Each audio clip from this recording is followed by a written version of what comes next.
Hello guys, कैसे हैं आप सब। स्वागत है आप सभी का एक बार फिर आपके अपने चैनल नॉलेज सिटी में। गाइस, आज हम दोबारा बात करने वाले हैं अपनी सीरीज ह्यूमन रिसोर्स मैनेजमेंट, जिसके अंदर हम लोग चैप्टर नंबर 3 कर रहे थे, यूनिट नंबर 2 का।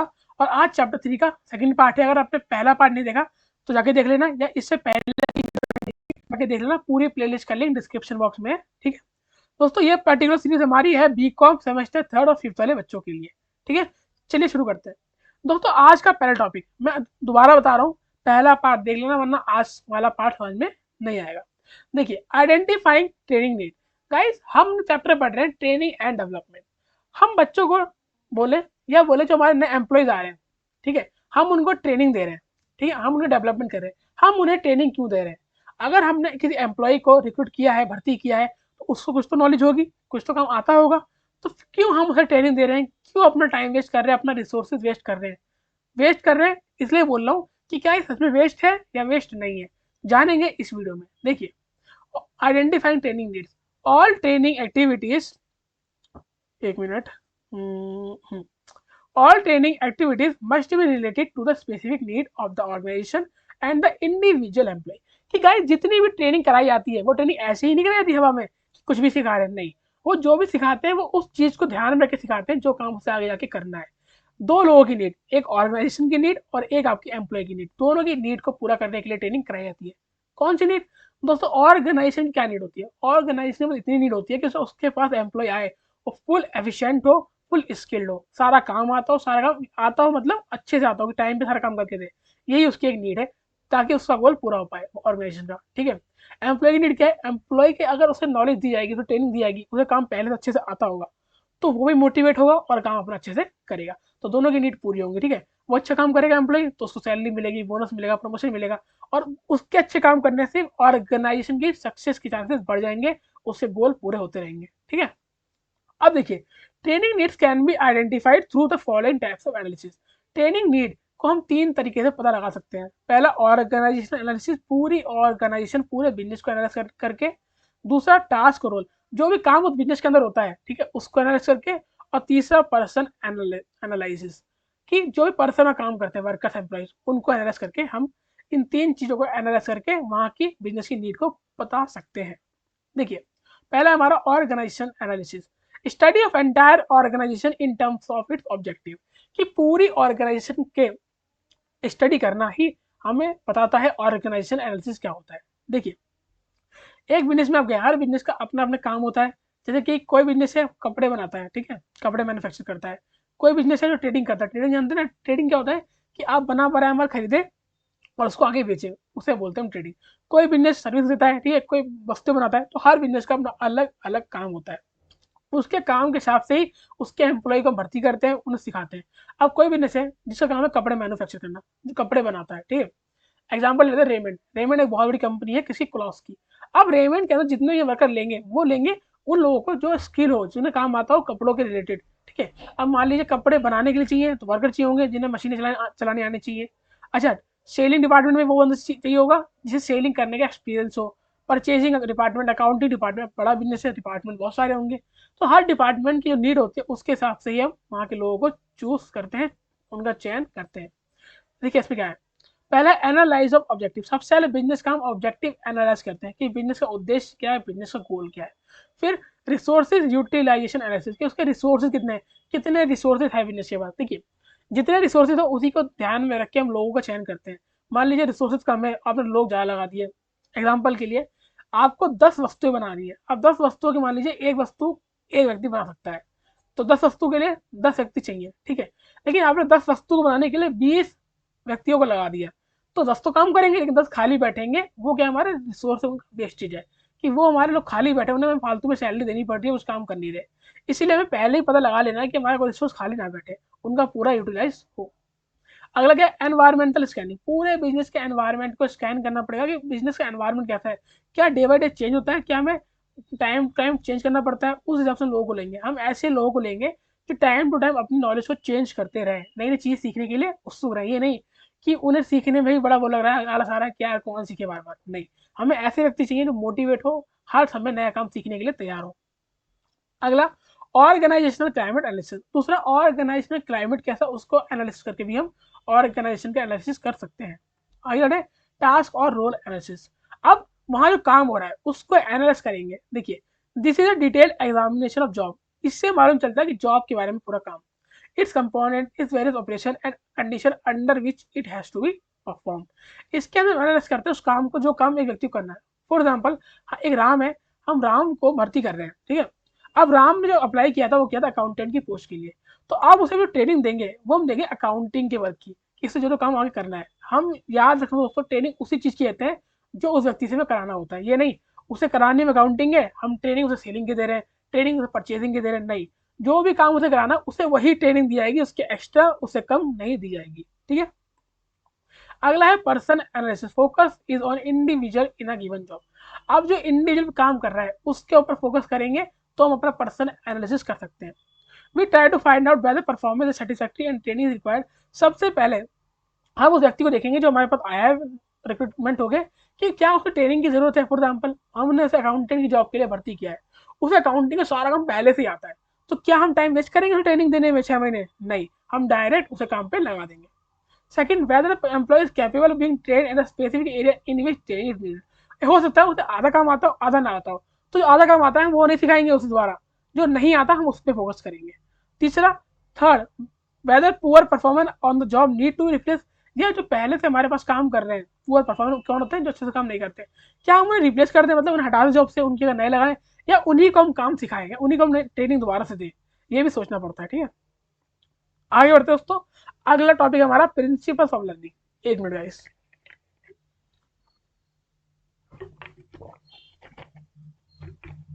अगला है हमारा प्रिंसिपल ऑफ लर्निंग। लर्निंग के कौन कौन से सिद्धांत होते हैं, कौन कौन से प्रिंसिपल होते हैं। देखिए यहाँ पे पिक्चर दिख रही होगी कि जब भी हम कुछ नहीं सीखते तो हमारे दिमाग में उसको लेके कंफ्यूजन होती है कि यार कैसे होगा कैसे नहीं होगा, लेकिन जब हमें उसकी ट्रेनिंग मिल जाती है, हमारा डेवलपमेंट हो जाता है, तब वो हमारे दिमाग में फिक्स हो जाती है कि अच्छा इस काम को हमें ऐसे करना है ना। अब देखिए, following principle are important for the development of any training programme. इन प्रिंसिपल को फॉलो करना पड़ेगा अगर हम किसी भी ट्रेनिंग प्रोग्राम की डेवलपमेंट चाहते हैं। पहला, training must be motivated to learn. दोस्तों ट्रेनिंग ऐसी होनी चाहिए कि एम्प्लॉय जो है आया है बोरिंग फील ना हो, उसे खुद मोटिवेट अंदर से हो कि हाँ भाई मैं सीखना है। An employee must see a purpose in learning the information presented, have a clear understanding of what is presented। कि एक एम्प्लॉय के एक पर्पस दिखना चाहिए काम को सीखने के लिए। फॉर एग्जाम्पल अगर आप उसे कोई चीज़ सिखा रहे हो, उसे लग रहा है ये तो मेरे यूज़ की नहीं है, तो वो उस चीज़ को सीखने में इंटरेस्ट नहीं दिखाएगा। सबसे पहले सिखाने से पहले आपको उसे बताना है कि आप उसे क्यों सिखा रहे हो, उसका क्या यूज़ है। फॉर एग्जाम्पल आप उसे अकाउंटिंग का कोई सॉफ्टवेयर सिखा रहे हो, तो सबसे पहले बताओ कि इस सॉफ्टवेयर का यूज़ आपको यहाँ यहाँ करना पड़ेगा। आपने उसे बताया नहीं कि कहाँ यूज़ होगा और सिखा रहे हो, तो उसे तो ये लगेगा ना कि पता नहीं क्या सिखा रहे हैं, है ना। अगला, इन्फॉर्मेशन मस्ट बी मीनिंगफुल। अच्छा जो भी आप उसे इन्फॉर्मेशन दे रहे हो वो मीनिंगफुल होनी चाहिए, उसको कुछ मीनिंग होना चाहिए, ये नहीं कि ऐसे हवा में सिखा रहे हो।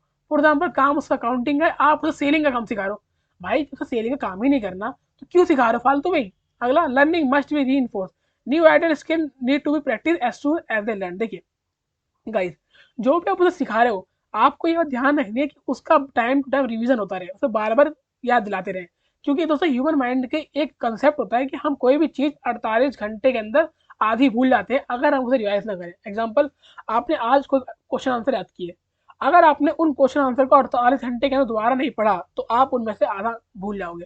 ये ह्यूमन माइंड की एक खासियत होती है, खासियत बोल लीजिए, कमी बोल लीजिए, ठीक है।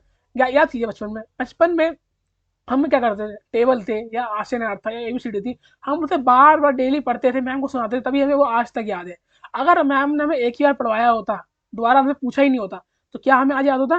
दोस्तों नहीं होता। हमने उस चीज़ को बार बार पढ़ा।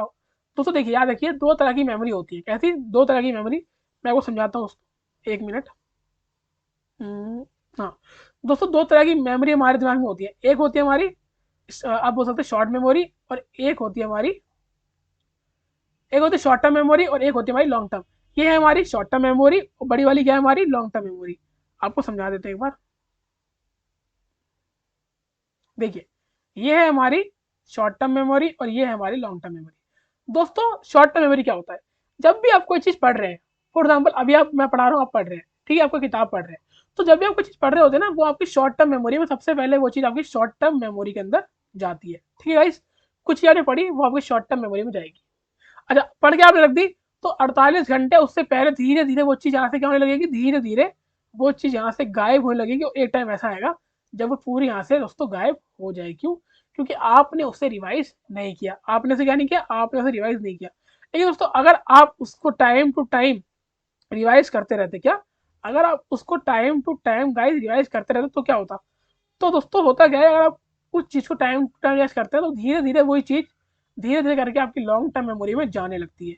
और एक बार जो चीज़ आपकी लॉन्ग टर्म मेमोरी में चली गई, वो आप कितनी भी कोशिश करो कभी ज़िंदगी में नहीं भूल पाओगे। एग्जाम्पल आपको पता ही है, बचपन में हमने आश्चर्य पढ़ा, बचपन में हमने टेबल पढ़े। क्या आज आप भूल गए? 2 का टेबल भूल गए, 3 का टेबल भूल गए, आश्चर्य भूल गए, एबीसीडी भूल गए? नहीं। क्यों?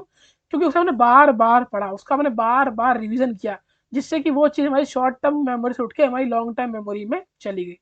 और एग्जाम्पल देखिए, आपने कोई सॉन्ग पहली बार सुना, आपको बहुत अच्छा लगा, कि पहली बार में याद हो जाएगा? नहीं। क्योंकि पहली बार में कोई भी चीज़ शॉर्ट टर्म मेमोरी में जाती है, जो कि ज़्यादा दिन तक वहाँ नहीं रहती, तुरंत धीरे धीरे खत्म हो जाती है। लेकिन आप उसी सॉन्ग को, आपको अच्छा लगा, आप बार बार सुने जा रहे हो, सुने आ रहे हो, सुने आ रहे हो, तो क्या होगा, धीरे धीरे वो सॉन्ग की लिरिक्स, वो लिरिक्स आपके लॉन्ग टर्म मेमोरी में जाएंगी, जिससे कि आप उसे एकदम से याद कर लोगे। ठीक है, तो ये बात हो गई, ये मैंने आपको समझाने के लिए समझा दिया। आई होप आपको मेरी बात अच्छे से क्लियर हो गई हो, है ना। आगे बढ़े गाइस, आगे बढ़ते हैं। देखिए अगला क्या है, लर्निंग मस्ट बी, हाँ समझ लिया। आगे बढ़ते हैं, ऑर्गेनाइजेशन ऑफ मटेरियल। दूसरा दोस्तों, कि आप जो भी ट्रेनिंग दे रहे हो, जो पढ़ा रहे हो, जिस मटेरियल से पढ़ा रहे हो, उस मटेरियल को एक ऑर्गेनाइज वे में रखिए, सीक्वेंस वे में। फॉर एग्जाम्पल, कोई भी चीज़ आप सिखा रहे हो तो उसे लो लेवल से हाई लेवल तक ले जाए, मतलब पहले उसको छोटे लेवल से बड़े लेवल तक ले जाए। कैसे? ये नहीं कि सबसे पहले आपने उसे हार्ड चीज़ सिखा दी सबसे पहले ही, तो क्या होगा, उसका सर चकरा जाएगा भाई, उसे नहीं आएगा। एग्जाम्पल, अगर आपकी मैम बचपन में सबसे पहले आपको 18 का टेबल याद करवा दी, क्या आप याद कर पाते? कर पाते? नहीं कर पाते दोस्तों। हर पढ़ाई का दोस्तों नियम है कि पढ़ाई आपको छोटे लेवल से स्टार्ट करते करते करते करते करते करते करते करते आपको बड़े लेवल पे जाना होता है। अगर आप डायरेक्ट ही बड़े लेवल पे पहुंच जाओगे गाइस, तो आप कभी भी उस चीज़ को समझ नहीं पाओगे। पहले छोटी चीज़, फिर बड़ी, उससे बड़ी, ऐसे आपको ट्रेनिंग में करना है। पहले छोटे लेवल से स्टार्ट करना, धीरे धीरे करके कंसेप्ट बड़ा बड़ा समझाना है। ठीक है, अगला क्या है, डिस्ट्रीब्यूशन ऑफ लर्निंग पीरियड। दोस्तों लर्निंग कभी भी एक दिन में नहीं होती। आप लर्निंग का पीरियड बांटिए, 2 महीने, 3 महीने, 4 महीने, 5 महीने। ये नहीं कि ट्रेनिंग आप एक दिन में सब दे दोगे, एक दिन में कोई कभी नहीं सीख पाए। एक दिन में आप कभी टेबल नहीं सीख पाए होंगे, एक दिन में आप एबीसीडी नहीं सीख पाए होंगे, एक दिन में आप आ से अनार भी नहीं सीख पाए होंगे, एक दिन में आप कोई भी चीज़ नहीं सीख सकते। आपको उसे सीखने के लिए एक पैसेज ऑफ टाइम चाहिए। अगला क्या है, फीडबैक ऑन लर्निंग। अच्छा, अब आपने ना हर चीज़ सिखा दी, तो फीडबैक लीजिए। कैसे? उन्हें टेस्ट लीजिए, कुछ कराइए, एग्जाम कराइए, जिससे आपको मालूम चलेगा कि उनके परफॉर्मेंस के हिसाब से उन्हें कितना लर्न किया। ठीक, अगला टॉपिक हमारा डिजाइनिंग आर्ट ट्रेनिंग प्रोग्राम। एक ट्रेनिंग प्रोग्राम दोस्तों डिजाइन करना आना चाहिए आपको। ठीक है, अप्रोप्रिएट ट्रेनिंग पॉलिसीज नेसेसरी। दोस्तों ट्रेनिंग देने से पहले आपको एक अप्रोप्रिएट ट्रेनिंग पॉलिसी बनानी पड़ेगी कि ट्रेनिंग कैसे कैसे और कब कब कितनी कितनी देनी है। पहला, it consist of the following inter related step. उसके भी कुछ स्टेप होते हैं। नंबर 1 क्या होता है, आइडेंटिफिकेशन, एक minute, identification of training need. सबसे पहले मैंने आपको बताया था, आपको ट्रेनिंग नीड को आइडेंटिफाई करना है। क्या करना है? आइडेंटिफाई करना है कि भैया ट्रेनिंग की नीड्स क्या है, कौन कौन से हिस्से में ट्रेनिंग करानी है, कौन कौन सी चीज की ट्रेनिंग देनी है। ठीक है, दूसरा, सेटिंग ट्रेनिंग ऑब्जेक्टिव, कि ट्रेनिंग के उद्देश्य क्या है, ट्रेनिंग क्यों दे रहे हैं, किस लिए दे रहे हैं। ठीक है, तीसरा, ऑर्गेनाइजेशन ऑफ ट्रेनिंग प्रोग्राम। फिर आपको ट्रेनिंग प्रोग्राम बनाना है। क्या? पहले आपने ट्रेनिंग की नीड पहचानी कि अच्छा भाई, आपने 10 एम्प्लॉय खड़े करे, 10 से क्वेश्चन पूछे, आप समझिए 10 में 4 को तो आता है, 5, 10 में 4 को आता है, 6 को नहीं आता, तो आपको पता चलेगा कि 6 को तो ट्रेनिंग देनी है। फिर ट्रेनिंग ऑब्जेक्टिव, अब अपने उन 6 से और डिटेल में बात की, तो आप समझिए अच्छा इन्हें क्या क्या इन लोगों को सिखाना है हमें। फिर आपने ट्रेनिंग का प्रोग्राम सेटअप किया, जिसके अंदर सबसे पहले सेलेक्ट करेंगे ट्रेनिंग। 10 में से हमने 6 को सेलेक्ट किया कि हाँ इन लोगों को सिखाना है, उन्हें बोलते हैं ट्रेनिंग। जिन्हें ट्रेनिंग दी आती है उन्हें बोलते हैं ट्रेनिंग, जो ट्रेनिंग देते हैं उन्हें बोलते हैं ट्रेनर। ठीक, अगला, प्रिपरेशन ऑफ द इंस्ट्रक्टर। अच्छा दोस्तों, सबसे पहले जो आपको सिखाने वाला है उसे भी तो पहले कुछ आना चाहिए ना। पता चले उसे बिजनेस के बारे में नहीं पता, तो वो आपको क्या ही सिखाएगा।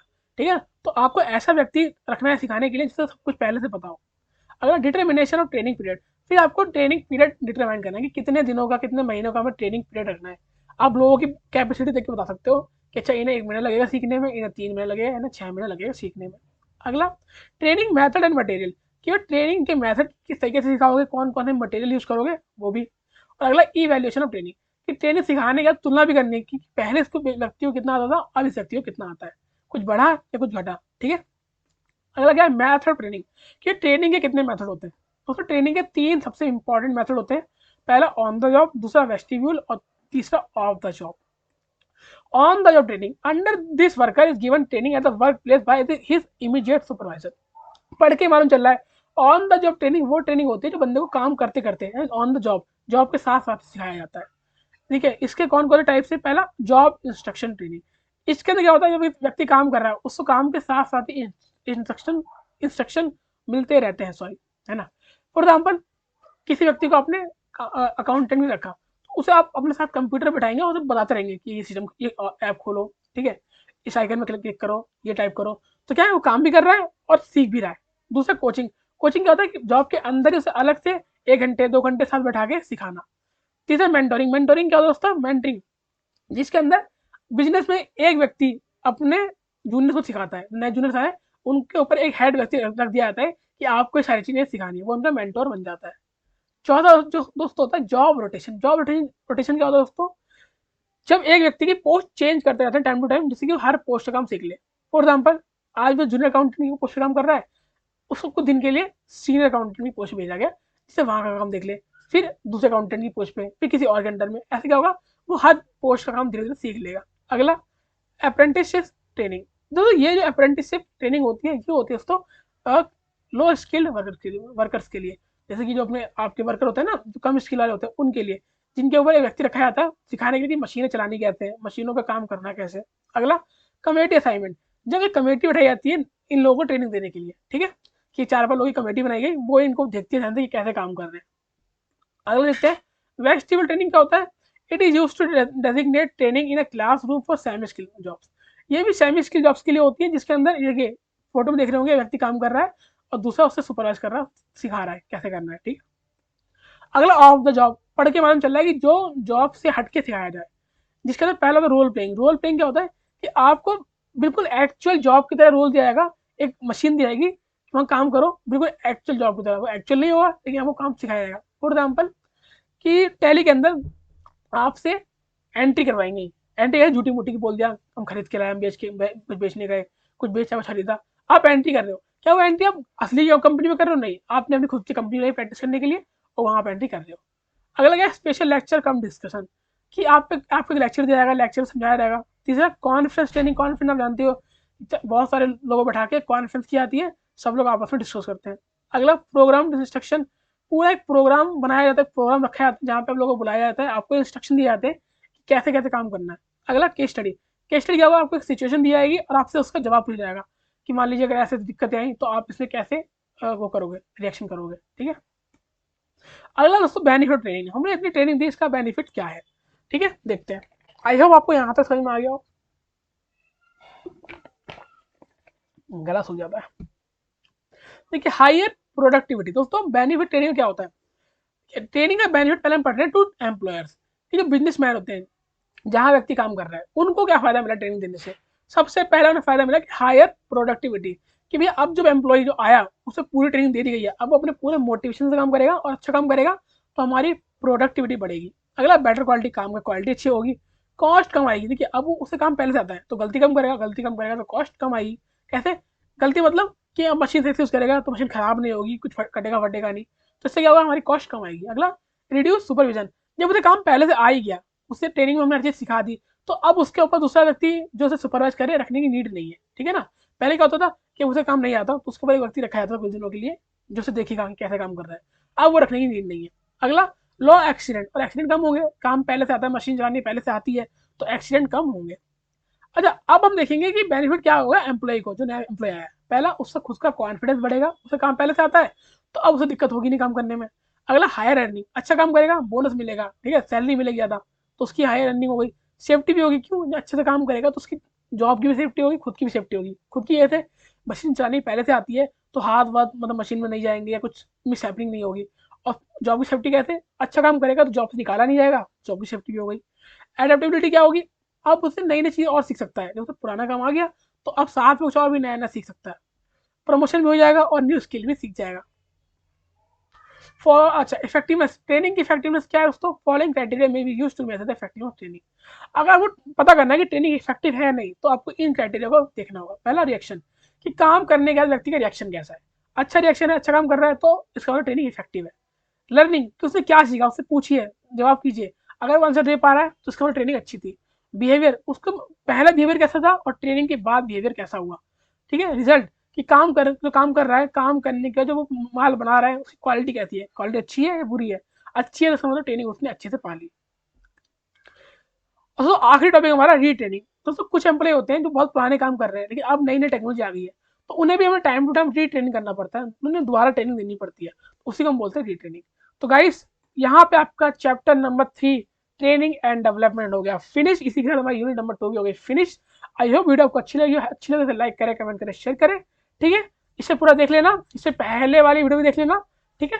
तो दोस्तों हाँ, जिनके भी एचआरएम के एग्जाम आ रहे हैं तो एचआरएम की इंपॉर्टेंट क्वेश्चन की वीडियो पढ़िए चैनल पे, लिंक ऊपर आई बटन में दे दूंगा, जाके देख लेना। ठीक है। मिलता हूँ नेक्स्ट क्लास में, तब तक के लिए दोस्तों good bye and bye bye.